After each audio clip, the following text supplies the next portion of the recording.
हाय दोस्तों, नमस्ते, प्रणाम। मैं रीना भार्गव, मेरे यूट्यूब चैनल में आप सभी का स्वागत है। और एक पचरा सोहर गीत लेके आए। अच्छा लगा तो शेयर और कमेंट में ज़रूर से ज़रूर बताना। हेलो दोस्तों, हमारे यूट्यूब चैनल में आप लोगों का स्वागत है। और सोहर का पचरा गीत गावे जाते समय भरपूर आशीर्वाद दिया जाए।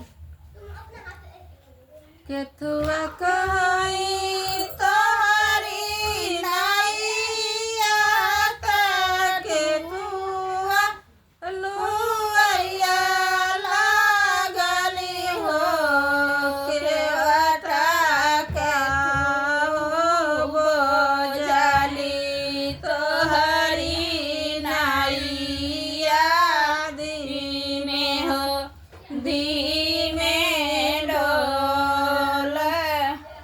केवटा का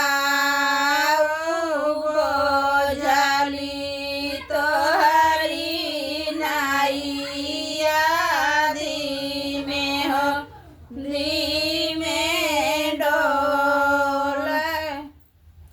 सोनवा कहाई हमारी नाइया का रूपवा कनुअरिया लागल हो गंगा माई नारियल से नरिया बोझली नाइया धीरे हो धीरे डोल।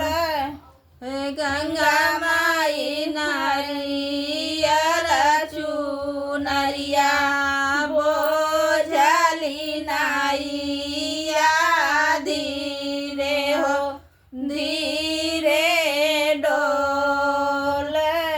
केतुआ कहाई तोहरी नाइया का केतुआ लुअरिया लागली हो केवटा का हो बोझली तोहरी नाइया धीरे हो धीरे डोल।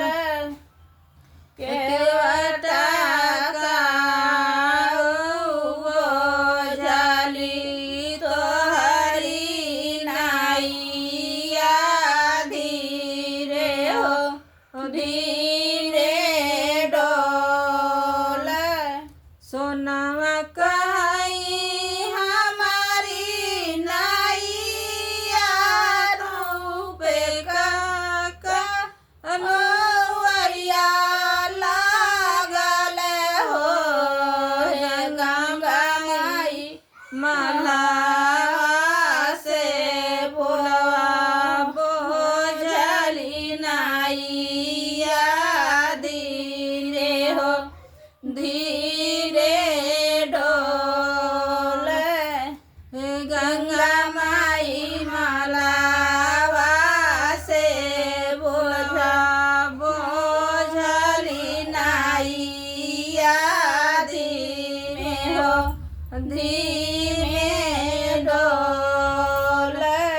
केतुआ कहाई तोहरी नाइया का केतुआ लुआइया लागल हो केवटा का हो बोझली तोहरी नाइया धीरे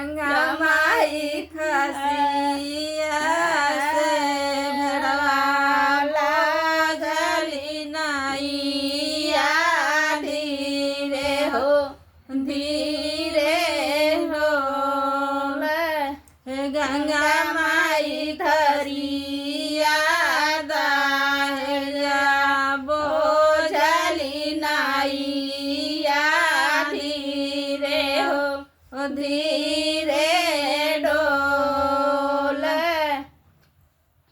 बहुत प्यारा सोहर का देवी गीत हुआ, बढ़िया से सुनल जाई फूलवाच और आशीर्वाद देवल जाई कैसन है।